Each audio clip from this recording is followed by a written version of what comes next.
Good job.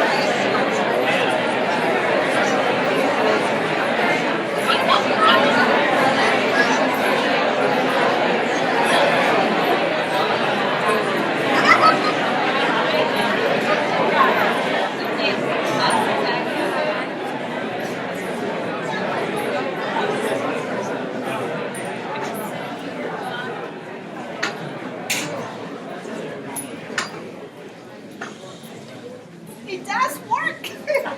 That's a new strategy we're experimenting this year. Coming together without mind. So thank you, everybody, for coming. 2 people that would like to share what they thought about or what they talked with their partners. Anybody? Come on. Be a risk taker. We can do it. That's what we tell the children, right?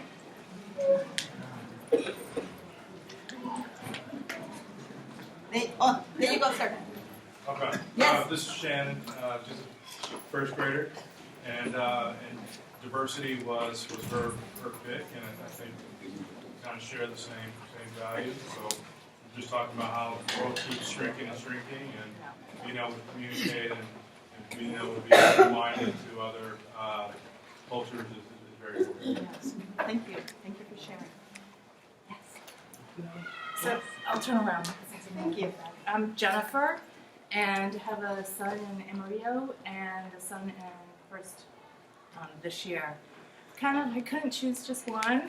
Good, that's good. So chose the Internationalmindedness, just because, like you had said, the world is getting so much smaller yet big, and having kids understand at a really young age that there's more to the world than just their neighborhood or just their local cosmos, and kind of connecting that to diversity, because as you open it up, just how diverse other places are, and really by having them see the differences, it gives them, my hope is later on they realize that they have a choice in what they choose to be around and be with by seeing the differences that they're exposed to at a young age. Yes. Thank you.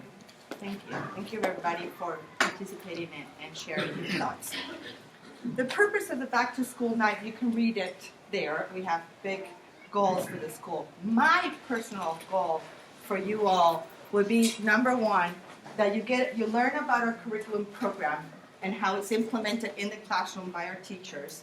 And the second part, again, going back to our community, that you are able to start building that community within the classroom, the parents that you are in the same classroom, the teachers, and the community as a large in a bigger picture as well. The focus for this year, we did I'm pretty sure a lot of you, maybe not the new ones, but we started our curriculum review last year, and we did the personal, social, and physical curriculum review last year. And one of the things that came up out of that review and a lot of feedback from families, faculty, and staff was strategies to work personal, social, emotional development. So we are implementing this year responsive classroom approach. It's an approach that combines strategies that combines and merges the social, emotional aspect of the child with the academic.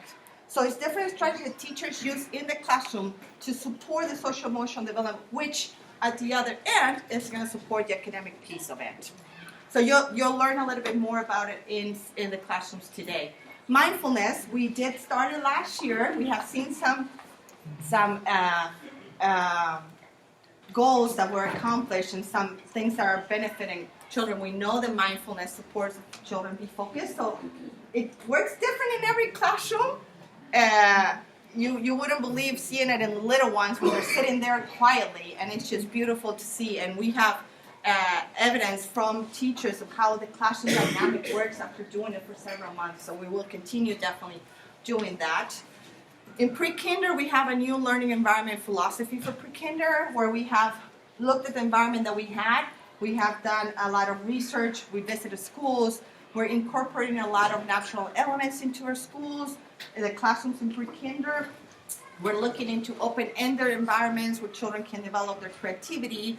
And we do want to focus on the community of collaboration and participation when every single one of our family members, our faculty, staff, children, have a sense of belonging into our school. And that's our goal for the year, for this event. parent-teacher conferences, and we wanted to touch this before you go up into the classroom. We receive feedback from families and faculty and staff every year after we do our conferences. Every year we try to change something to make it better and better, because we know it's 15 minutes and we want to give you all the information you want, but we also want to make sure that we're doing it in an effective way. So this year we have, of course, the goals for the conference is to share information about the educational process of the children, where they are, for you to share information from us, what's happening in the school, and develop a plan of goals for the children.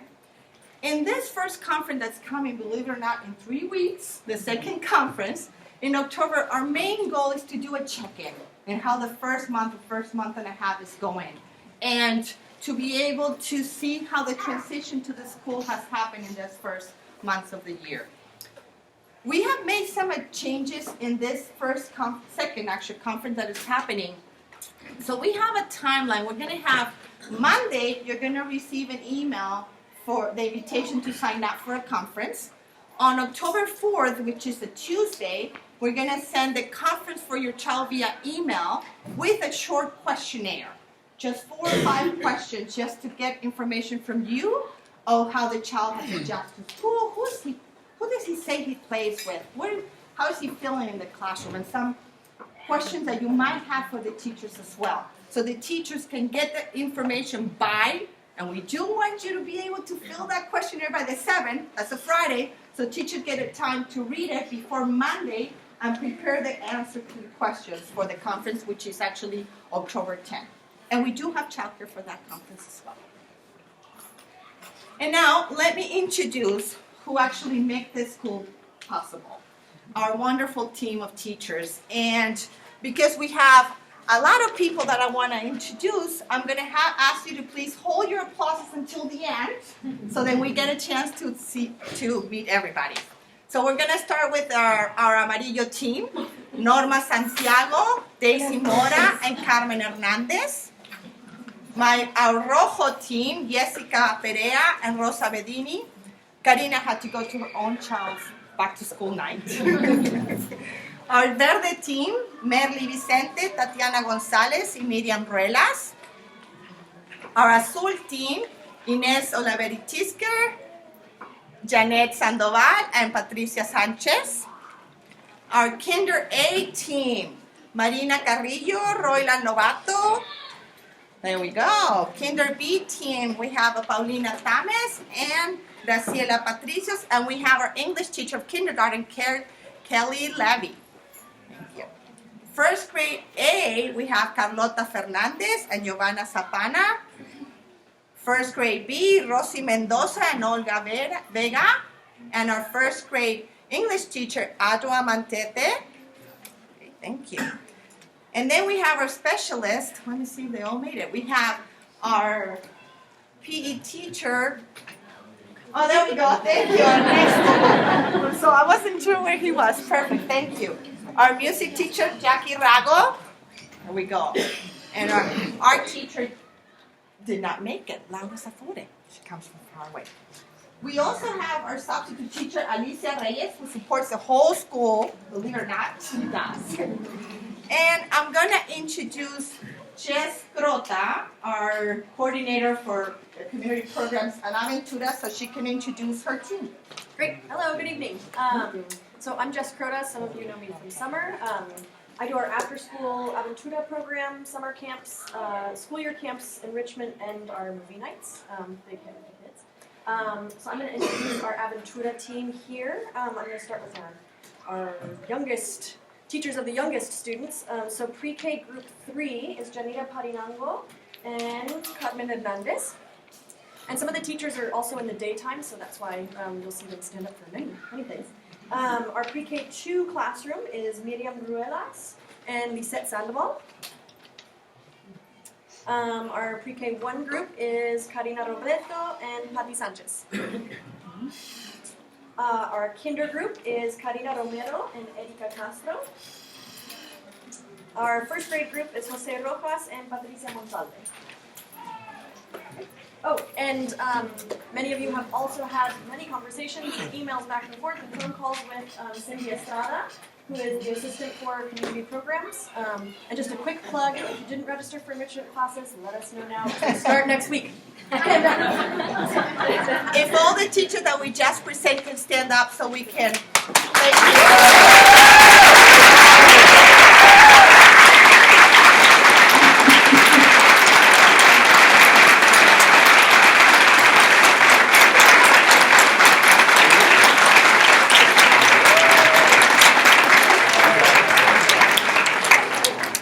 I'm actually going to have the teachers go so they can be ready in the classroom for you when you come out. So if you guys want to head out, you can definitely do that right now. Thank you.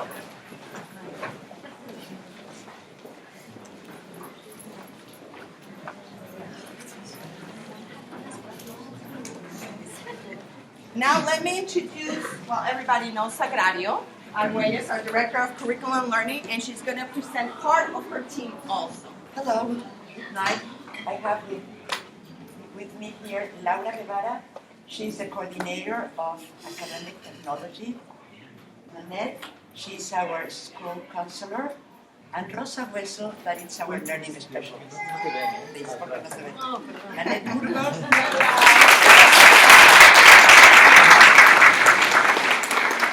And part of our business office, admissions, and development, we have Pat Takahashi, who everybody knows, Director of Finances and Administration. Celsin Jimenez, our Communication and PR Coordinator. Paloma Baterizo, Annual Fund Director, yeah, it's Annual Giving. Thank you. And I saw Liza, there we go, Liza Sanchez, our Admissions Director, and of course everybody knows John Falk. There you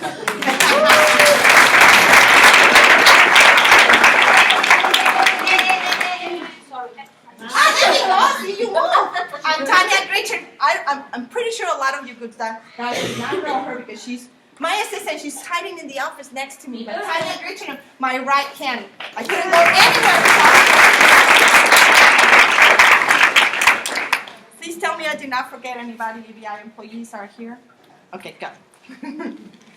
So let me introduce Lauren Gonzalez, our chair of the EBI Board of Trustees, and she'll let you know a little bit more about the EBI work that they do here at school.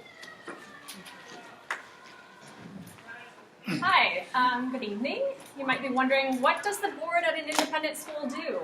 You may or may not be familiar with the work of a board in an independent school, so I just wanted to point out three main areas of concentration that the Board of Trustees takes a look at. In general, the role of the board is strategic. It's related to policy. It's not related to operations. So all of these folks over here do the operations, the teaching, all of that. The board takes a look at a longer-term view, more strategy and policy. One of the things that the board is charged with is the school's mission and seeing how it is carried out. So part of that is strategic planning, and we're in the middle of the 5-year strategic plan. And so as we get more towards the end of that, you'll start seeing some activity around strategic planning for the next go-round. The board is also charged with hiring, evaluating, and supporting the head of school. The head of school is the sole employee of the board. The board does not hire teachers or staff or faculty. The head of school does that. And lastly, the board takes a look at the sustainability of the school for the long term. Not only with the annual budget cycle, reviewing the annual budget, but also planning for the long term and making sure that the school has the resources and the financial sustainability to be around for a long time, so that not only our families can enjoy it, but also families in the future. The work of the board is often broken out at the committee level. There are a variety of different committees that take on specialized work, and so you'll see some of those committees up there. Those are current committees of the board, and each one typically meets monthly and dives into a particular topic, and then the full board meets as well to talk about other topics that warrant full board discussion. Up here is a roster of this year's list of trustees. You'll recognize many of those names as current parents. If you see these folks around on campus, feel free to flag them down and say hello.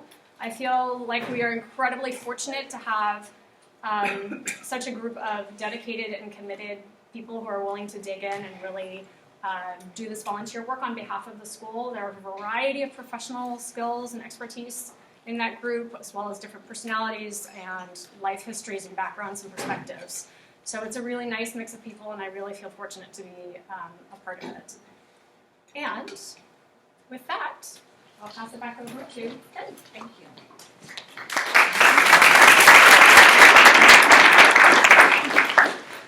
And I'm going to invite Krista Chavez to come over and Allison Fernandez. We're going to talk a little bit about our BPA, which actually you are all part of it. It's our EBI Parent Association. Hi, I'm Krista Chavez, and I'm the VP of Volunteers for Alcatraz. And this is Alison Fernandez. And I'm helping with as the VP of Volunteers for the San Pablo campus, but we'll be working together in all things volunteerism. You'll be seeing this a lot. You'll be getting emails from us. You'll also be getting emails from class parents. I'll let Allison talk about class parent volunteers real quick, and then I'll take it back up. So tonight, when you head into your classrooms, there will be a sign-up sheet. Every year, we look for people who would like to lead in the classroom in terms of being either a classroom parent. That person sends out emails on a weekly basis. They might help coordinate any of the potlucks that happen in the classroom. We also need class parent photographers, so if you'd like to pull out your fancy little black camera, the black camera we got when Rafael was born and we haven't used since, but you use it more than I do, and want to come to the different events, basically you take a bunch of pictures, you send them to a special spot so that the people in charge of the yearbook can then sort through them and put them into the annual yearbook, which is really fun. And last but not least, for the gala, we have people who help organize a class basket, which basically everyone in the classroom contributes to, depending on the theme that the classroom chooses. And the person or people who help coordinate that will send out emails around the time of the gala to coordinate that. So if any of that interests you, there's a place upstairs where you can sign up, and in the individual classrooms, there may already be a class parent who can talk more about that. If you're here tonight, be sure to do that. And if you have any other questions regarding those specific roles, you can contact me as well. Or where are you? Oh my gosh! I kept looking for you. We're looking for Jess. So Jessica Bauer is this year. She took over from me last year. She is the class parent coordinator, which means that if you are a class parent volunteer, she's going to be connecting with you specifically about what messages to send on a weekly basis to your classrooms. Sorry, Jess, I couldn't find you earlier. Yes, if you have any questions, you can, of course, contact me, and all of you have sign-in sheets hanging outside of your rooms, and I've already written in who's already volunteered, and so then you can see where there are any openings. And I will say, especially for the new families, there's a lot of lingo, there's a lot of things to get used to. There's a lot of ways to plug yourself into a BIPA, into EBI. And some of it is a one-time thing that's decorating for the Halloween parade, and sometimes it's ongoing. Please ask people, because a lot of this seems really overwhelming in the beginning. You're almost learning a new language other than just Spanish if you don't speak it at home. You really are, what's a BIPA and who's this person, and I can't even remember the parents in my class. But it is actually a lot easier than it seems at this point, I guarantee you. And like, for example, the class photographer. It sounds like you have to be at everything. You don't. There's other people that take pictures. I did it last year, and I went into the classroom 3 different times. I just happened to have to go into work later that day. And then I took a couple events. It's really a lot less than it seems like sometimes, a lot less overwhelming. And as far as the VP of volunteers that Allison and I are talking about, this is more about the school-wide events. You are going to hear about the different events, the Gala, La Vuelta, the Family Fiesta. And so here you're going to see this little form that I have here, and you'll be seeing this and versions of this, but it's like, where are your gifts? Where are your talents? And where can maybe we plug you into these different events? So definitely reach out to us. We also have a new VP of concierge volunteers, and so it's a way for us to just kind of see where you would fit into that. And that's a great part about this community, is you get to know people as you're volunteering for these things. So we look forward to seeing you out there. Thank you.